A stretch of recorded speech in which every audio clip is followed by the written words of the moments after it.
Welcome to the Highly Effective Man podcast, hosted by former Navy SEAL turned life and fitness coach. I'm your host, JP Bolwan. This podcast is your resource for unlocking the healthiest, most productive, and highly effective man within you. Let's go.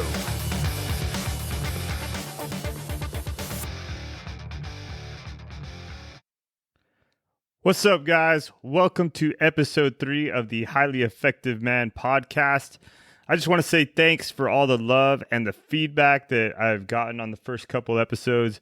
I'm really amazed at some of the text messages and even the phone calls that I've gotten. We already have 100 or a few hundred downloads on each episode, and I just know it's going to get better. I don't know what the format of this is going to look like long term, but I imagine that there'll probably be some former team guys on here, probably some other coaches, and most likely some of my clients, so that they can talk about what they've gone through and how coaching has helped them. So the one thing that I do know is that this podcast can only get better. So I just want to say thank you for listening, and keep listening. Subscribe and share a review. And if somebody that you think might benefit from the messages that I'm putting out there, then, send it over to them. So this week is a podcast that is pretty much the foundation when it comes to your results, when it comes to coaching.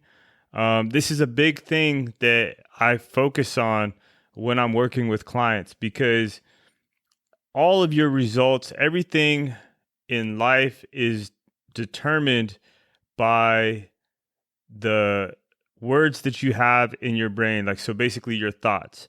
Okay. So that's why the title of this podcast is called Cogito Ergo Sum, right? I think, therefore I am. And that was a phrase coined by René Descartes, who's a French philosopher.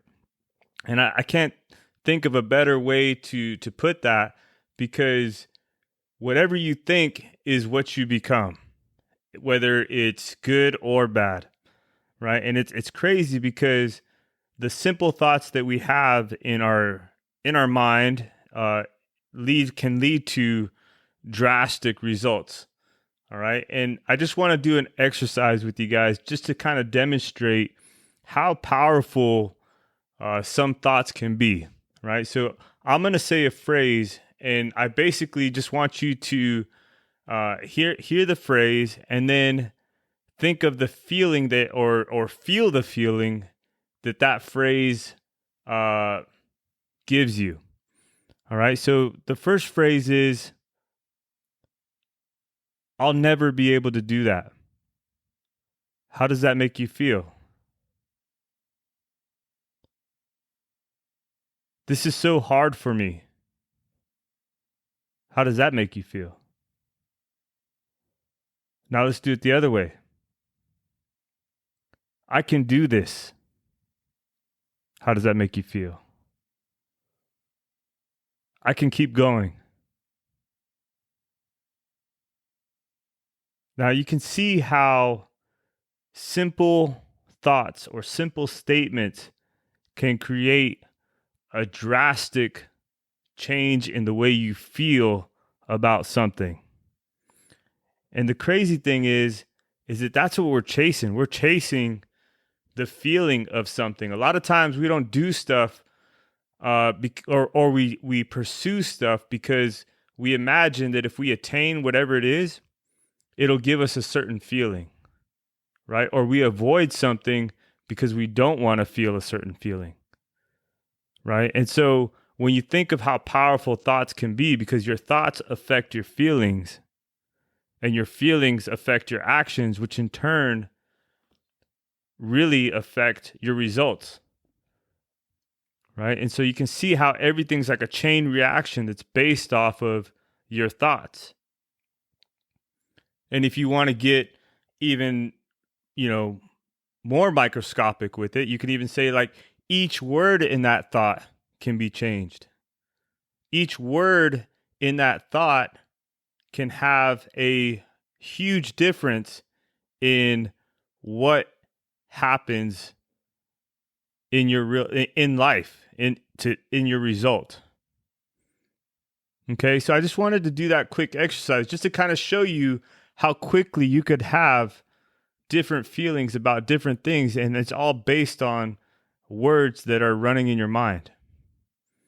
Now, before we go too far into this, I just want to break it down. Like, there's basically three parts to our brain, or three main sections that function at different levels, right? So we have our low level, reptilian type brain that, handles like heart rate, us breathing, like a lot of like the automatic type stuff, like, controlling our digestion, all of that, right? Just basic type stuff. And then we have our primitive brain. And our primitive brain is what creates and controls emotions. It stores like short and long-term memories. We're socially aware. It makes us, it's responsible for like motivation and survival, right? That flight, fight, or freeze type response. And it's mostly responsible for most of the actions that we take, right? That's our primitive brain. And then we have what makes us very unique is our higher level brain. This is what makes us different than most mammals or animals out there, is that we have this higher level brain, right, that has our prefrontal cortex. And this is like the large part of our brain. This is like where, we have logic, we can reason, we can problem solve, we can be creative, different languages. It's super high level communications, right? And being able to think ahead, or even being able to detach ourselves from ourselves and analyze things, right? Now, all of these sections of the brain do different things, but they also communicate and work together. And when you think about each human has about 60 to 70,000 thoughts. That number changes all the time. But anyways, most of the time people say it's anywhere between 60 and 70,000 thoughts that run through our brains each day. And for the most part, most of these thoughts are automatic and they come from our primitive brain. And the reason for that is because there's this motivational triad that our brain is always working on. Like our primitive brain is always looking to seek out pleasure. These are the three things: to seek out pleasure, to avoid pain, both physical and mental, and to conserve energy and seek efficiency. Right? So when you think about it, our primitive brain is looking to seek out pleasure, right? To accomplish desires, happiness, comfort. This can come from like foods, relationships, social media, reproduction, sex, porn, acceptance and recognition, drugs, alcohol, anything that can create some type of pleasure. This is where it's motivated by. We're also motivated to avoid pain, right? Nobody wants to feel pain, whether it's physical or mental, right? You don't want to experience any fears, any anxieties. You don't want to be angry. And then the third thing is that our brain's always looking to conserve energy and seek efficiency. It's looking for the path of least resistance to pleasure or to avoid pain. Right? So when you think about this podcast is about health, productivity, and being the most effective version of yourself, right? And so that means, okay, eating right, working out, being productive. Okay, so where does this fit into this motivational triad, right? It doesn't, right? The motivational triad is part of our mid-level brain, right? We got to use our higher level brain, right? Our prefrontal cortex to basically subdue those urges or the motivation to do these other things, right? We have to use reason and logic and our prefrontal cortex to disrupt the pattern or the habits that we have established. And it's only when we start to think, okay, and we use our logic like to say like, okay, if I work out, I know that I'm going to get stronger, or I know that I'm going to get fitter, right? But I have to use those thoughts to overcome the urge of just sitting on the couch and being unproductive, right? I have to think ahead and think, okay, I know if I show up and I eat right, my body's going to change. I'm going to feel better. My health is going to improve. Like, these are all things that I know, and I can, make reason and understand that, okay, if I do these types of things, if I subject to myself, for a little bit of pain here, in the long term, it's going to help me. Right? And that's what makes us different, is that we have the ability to basically detach and analyze. We have the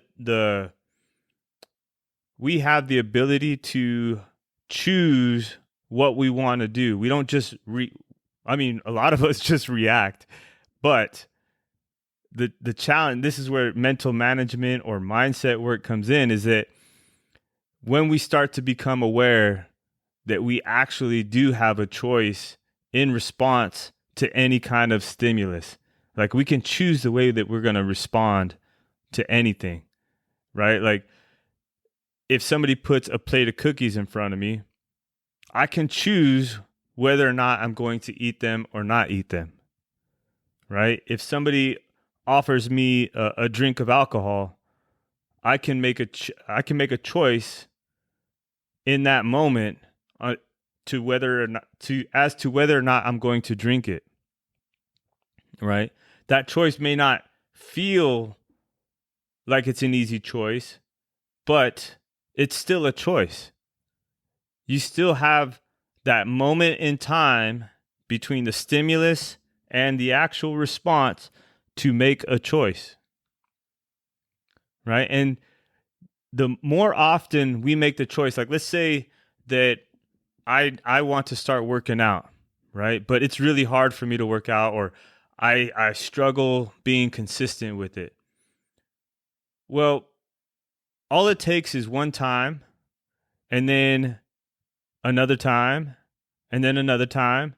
Okay. And so let's say I stack 3 wins in a row, right? Where I go 3 times in 1 week. Well, that second week is going to feel a little bit easier than that first week. And the third week is going to feel easier than the second week, right? And just like you can build muscle memory with like a golf swing or, you name it, you can build mental memory. I don't even know if that's a word, but I'm just saying that right now. So just like there's muscle memory, you can have mental memory, right? You can create these neural pathways by consistently doing the same thing over and over. And then sooner or later, it's not something that's like hard for you. It's not something that you struggle to do. It's just something that you do. It's just who you are, right? And that's where we're trying to get to, right? The more often we do this, the easier it gets. And the same goes the other way as well.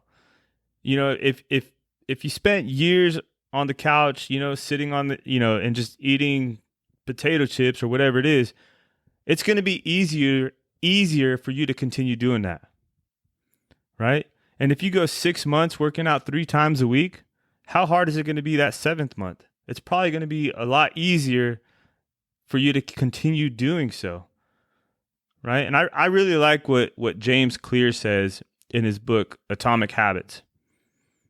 He says this: every action you take is a vote for the type of person you wish to become.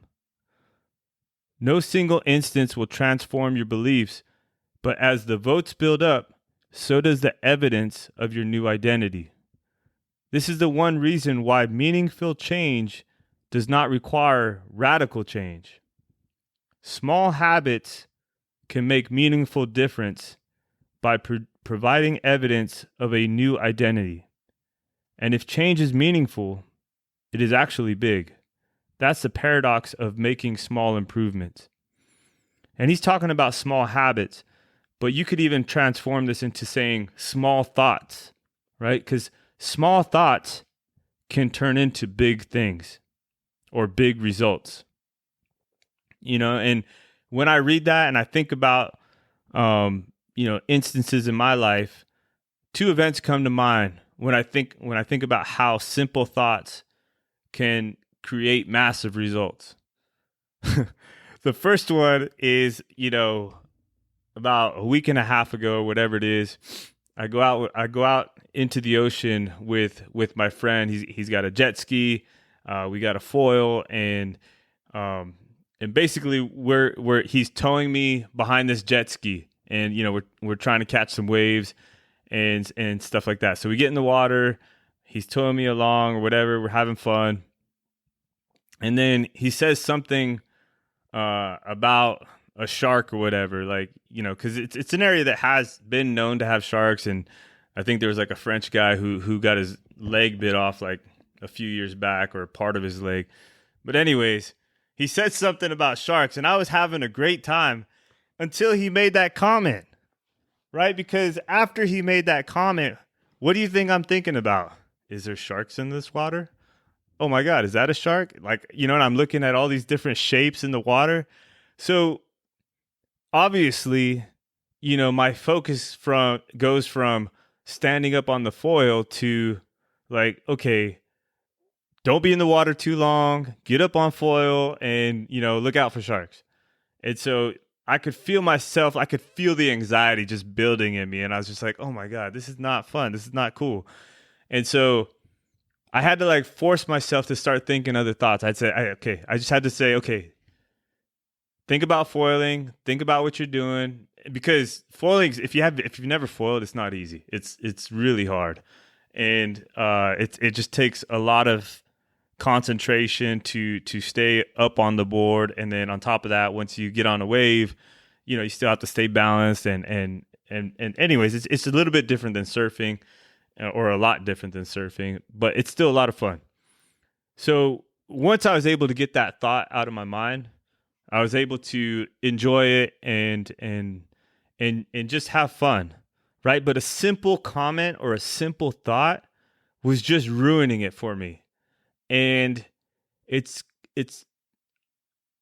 probably happens a lot to a lot of people, where somebody makes a comment and then all of a sudden their day is ruined, or something doesn't go exactly as planned and they're in a bad mood, right? And if you're one of these people, then think of that, just detach yourself and think about that thought, and think about how can you change that thought, or maybe think of something else that's going to brighten your day, or put you on the path to accomplishing what it is that you want to do, as opposed to moving you away from it, right? And then the other big event in my life that I think about is Hell Week, right? And as SEAL training and Hell Week, it's famous. A lot of people know about it now.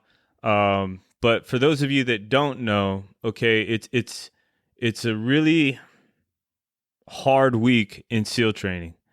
It's been moved from when I went through, it was like the 5th week, I want to say, and they've moved it to the 3rd week, the 4th week, all in efforts to try and get more people through the program. I don't know if they've been successful with that, but Hell Week, basically, it starts on Sunday and it ends on Friday. And the first opportunity that you get to sleep is on Wednesday morning. At least this is when I went through. And you're very lucky if you actually get to sleep during that Wednesday morning, right? Because there's boat crew races that you have to win. And if you win them, then you can get more sleep. Well, I was on what is affectionately known as a Smurf crew, meaning we got short arms, short legs, and we were terrible at races. And so we didn't get much time to rest, right? So you have your first opportunity to rest On Wednesday morning, there's a 2 hour block. And then on Thursday morning, there's another 2 hour block. And then other than that, you're up the whole time doing physical activity, not to mention with these freaking boats that weigh, I don't know what they weigh, but they rub the skin off the top of your head and they're super heavy. And basically the one thought that I was trying to think, I was like, what got me through Hell Week, right? Well, there's a number of things, right? There was a commitment to a friend where we shook hands and said, "Hey, I'll see you on the other side." All right? And that commitment, meant a lot to me because, me and this guy, we'd been going through training, and it was just, another added piece to getting through Hell Week, right? And when I think back on it, when I had my head under the boat and there's, the top of my head is scabbed up, I've got a ring of fire around my belly because the first night I got somebody else's belt and, it just chafed the skin out. I had literally had a chafe ring all the way around my belly, uh, you know, down on my nutsack, on my legs, all over. I mean, if you can imagine being chafed all over your body and what that feels like every time you're in the salt water, it's painful. It sucks. But anyways, back to the thought that, that got me through Hell Week, right? And the only thing I could think of was I kept telling myself, keep going. You can do this. I can do this. And simple statements like that got me through Hell Week, right? I can remember one time we were running around. You do these, what they call elephant runs, right? And so you have the boats on your heads, and the object of this elephant run, or what you're supposed to do, is you got to keep the tip of your boat in line with the back of the boat in front of you, right? And if there's any space between those boats, oh my gosh, the instructors come and hammer you. They come and back in those days, they used to jump on the handles, hang from the handles, and it'd tweak your neck. You'd be trying everything you could to just kind of keep that boat up over your head. And so you would do these elephant runs for miles, right? And I think this particular one, we started down at the demo pits, which is probably like 4 miles from chow, and we're going out to get chow at midnight. And we're getting almost to the chow hall, and we make a right turn into this parking lot. And in this parking lot, there's all these like little cement things, like the cement things that they put in a parking lot that prevent cars from rolling into the next stall or whatever in front of them.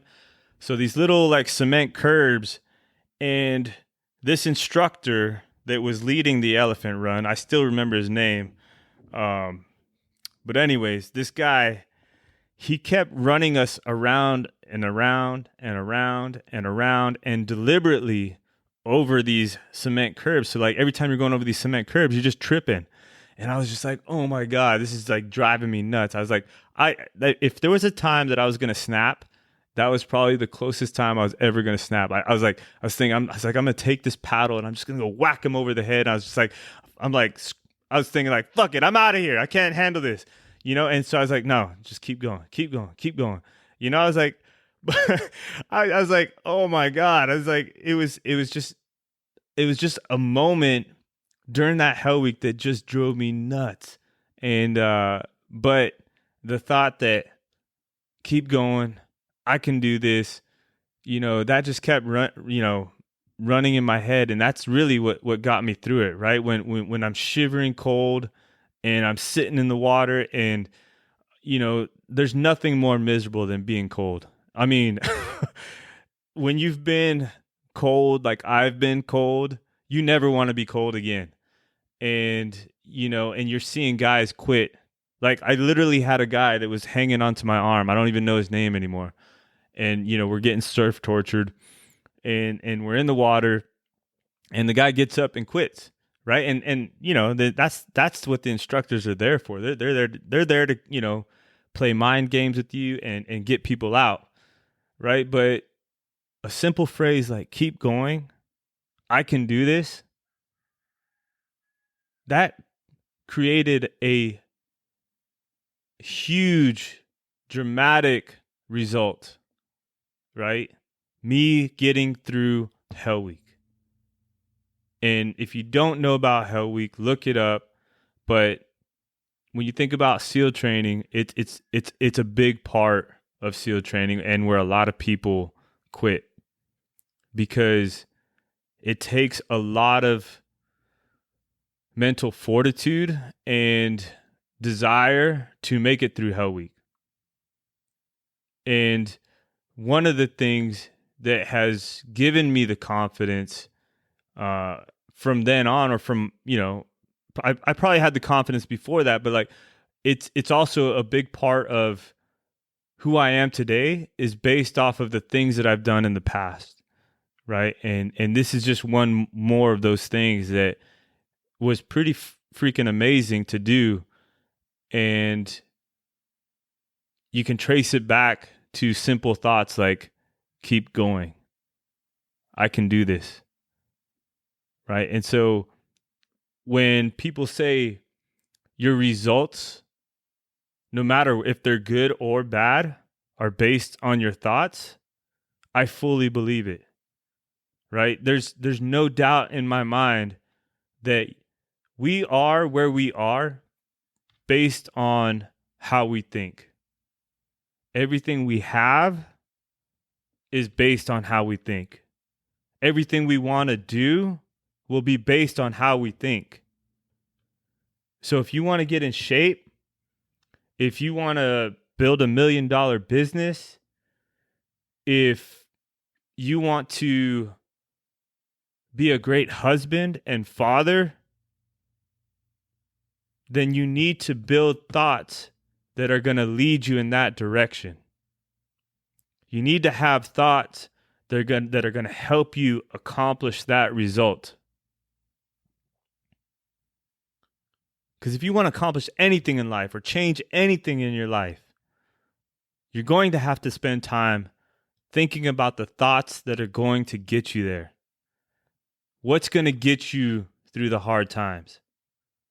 What's going to help you feel the right way so that you can take the actions you need to take to create the result that you want? That's what you need to think about. You need to think about how your thoughts affect not just your everyday life, but where they're taking you in the long term. Now, I hope that resonates with you. And if it does, I want you to share this with somebody who might be struggling or who just maybe feels lost or whatever it is, but they're trying to figure out like what they're trying to do, right? Because there's something holding them back. And chances are it's a thought that's in their head or something that they just, they can't figure out, right? And that's where coaching comes in, and, stuff like this and books. So share this episode. If this resonated with you, then leave me a review. Once again, I'm super stoked and excited about all the feedback I've gotten, and the more feedback I get and the more episodes I do, I just know this is going to get better. I'll probably have friends on here and do interviews and all of that. I don't know. I don't want to say I'm not going to, or I'm not going to say I'm going to. It's just we'll see how it goes. But I want to say thank you for listening. And if you enjoyed this episode, go ahead and give it a 5-star review. You can leave a review if you want. But looking forward to see you guys on the next one. All right. Thank you. Thank you for listening to the Highly Effective Man podcast. If you enjoyed or learned something on this episode, do me a favor and share this with somebody who you think needs to hear it. And one last thing, if you want to work with me as your coach to help you get fit, be more productive, and in general, just be the most effective version of yourself, head over to my site, higherlevelcoaching.co. Once again, that's higherlevelcoaching.co, and schedule a call with me there. Thank you again. Let's go.